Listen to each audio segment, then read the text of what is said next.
अस्सलाम वालेकुम। धरती टीवी न्यूज़ सां गॾु मां फ़ौज़िया एजाज़। सभ खां पहिरियां हेडलाइन।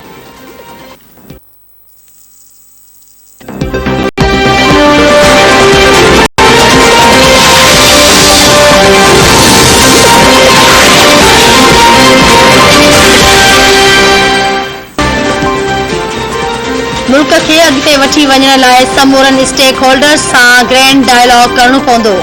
क़ौमूं महिनत ऐं टेक्नोलॉजी सां ई तरक़ी कंदियूं आहिनि। वज़ीर आज़म शहबाज शरीफ़ लाहौर में इंडस इस्पताल जे इफ़्तिताही तक़रीब खे ख़िताब कंदे चयो आहे त ग़रीबनि लाइ मनसूबा शुरू कंदड़ दीन ऐं दुनिया कमाए रहिया आहिनि। वज़ीर आज़म शहबाज शरीफ़ इंडस इस्पताल जो इफ़्तिताह कयो। 600 बिस्तरनि ते ॿधल इस्पताल में इलाज जूं सहूलियतूं मुफ़्त ॾिनियूं वेंदियूं।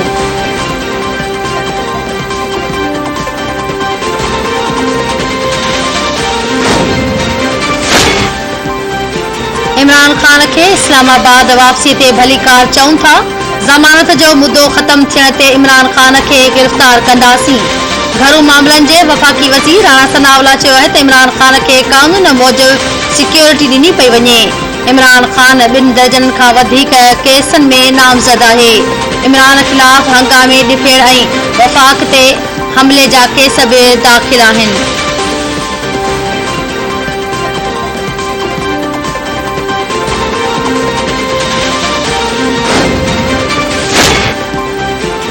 सिंध जे बैराजनि में पाणी खोट 55% खां वधी वई।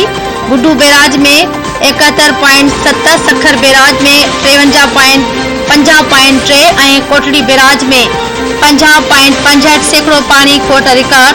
आबपाशी खाते जो चवणु आहे त गुड्डू बैराज में सुभाणे खां पाणी सूरतहाल में बहितरीअ जो इम्कान आहे।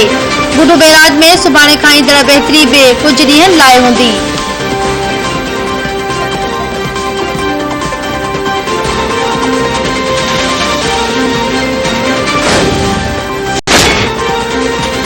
कराची मां मुबैना तौर निकिरी लाहौर पहुची पसंद जी शादी कंदड़ निकिरी दुआ ज़हरा खे पुलिस बासियाब कराए वरितो। पुलिस ज़रियनि मूजिबि दुआ ज़हरा ऐं संदसि मुड़ुसु बहावल नगर जे इलाइक़े चिश्तिया में हिक वकील जे घर में तरसियल हुआ। पुलिस हिक सहूलियतकार खे बि गिरफ़्तार करे वरितो। SSP OVCC ज़ुबैर नज़ीर शेख जो चवणु आहे त दुआ ज़हरा ऐं संदसि मुड़ुस खे चिश्तिया वारे इलाइक़े मां हथ करे हिफ़ाज़ती तहवील में वरितो वियो आहे। दुआ ज़हरा संदसि मुड़ुसु ज़हीर ऐं सहूलियतकार खे क़ानूनी घुर्जूं पूरियूं करण बैदि कराची रवानो कयो वियो।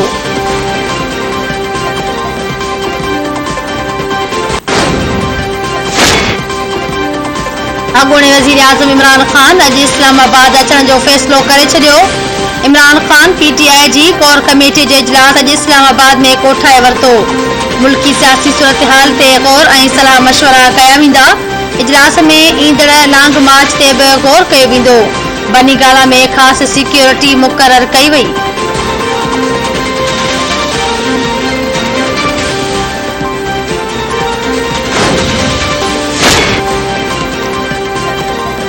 वज़ीर आज़म वॾो वज़ीर ऐं घरू वज़ीर ख़िलाफ़ फर्दे जुर्म गिरफ़्तार थियण वारा आहिनि। अवामी लीग जे सरबराह शेख रशीद चयो आहे त नेब कानून में तरमीम केस ख़त्म करण लाइ आहे। इलेक्शन में धांधली शुरू थी वई। क़ौम 19 जून खां अॻु वोट चेक करे। लोड शेडिंग ऐं पेट्रोल 60 रुपया महांगो थियण 50 ॾींहंनि जी कारकर्दगी आहे।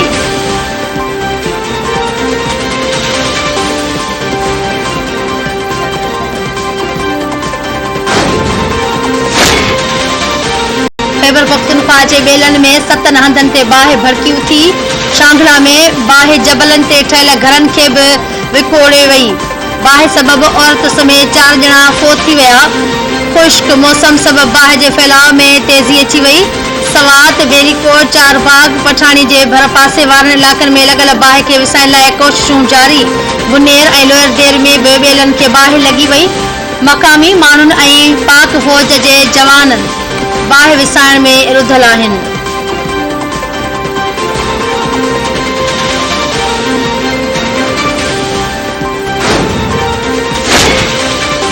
बुलड़ी शाह करीम वेझो 2 मोटरसाइकिलनि में टक्कर। मधे जीवासी नौजवान हयाती विञाए वेठो। हिकु ॼणो ज़ख़्मी थी पियो। नओं मेल स्टाफ वटि 2 मोटरसाइकिलनि में टक्कर जे नतीजे में मधे जीवासी नौजवान इरफान मौक़े ते दम ॾेई छॾियो।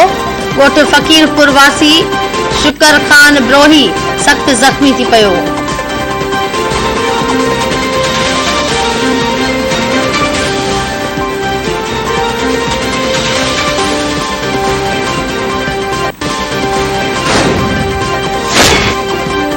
जोही भरसा गाज बंगलो थाने जे हद में मुबैना तशद्दुद जो शिकार बणियल नीगर फोत। 2 हफ़्ता अग तशद्दुद जो शिकार थियल 11 वरियन जो हकीम लुंड ज़िंदगी जी जंग हाराए वियो। फोती नीगर जे वारसन जो चवण आहे त नई गाज वासी बशीर लुंड बाल चारण दौरान नीगर के तशद्दुद जो निशानो बणायो।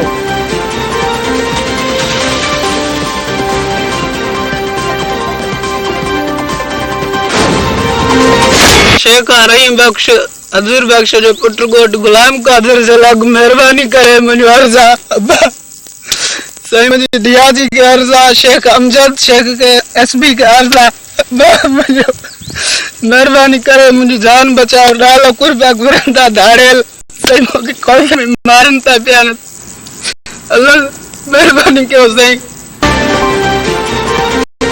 भोजपुर वेझो 1.5 महीनो अॻु अगवा थियल ॻोठाणे ते धाड़ेलनि जी तशद्दुद वारी वीडियो वायरल। वीडियो में धाड़ेल पोरियत रहीम बख्श ते तशद्दुद कंदे नज़र अचनि था।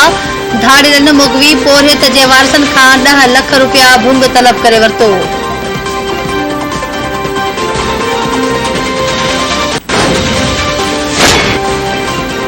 बांग्लादेश जे ॾाखणी इलाके में कंटेनर जे डिपो में बाहि लॻी वई।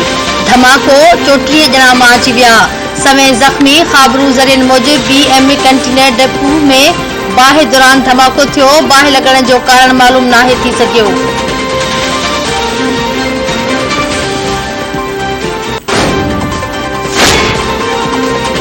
ऐं मौसमियात खाते मुल्क में ईंदड़ 5 ॾींहनि दौरान गर्मी पद में गैर मामूली वाध जो ख़दशो ज़ाहिर करे अलर्ट जारी करे छॾियो।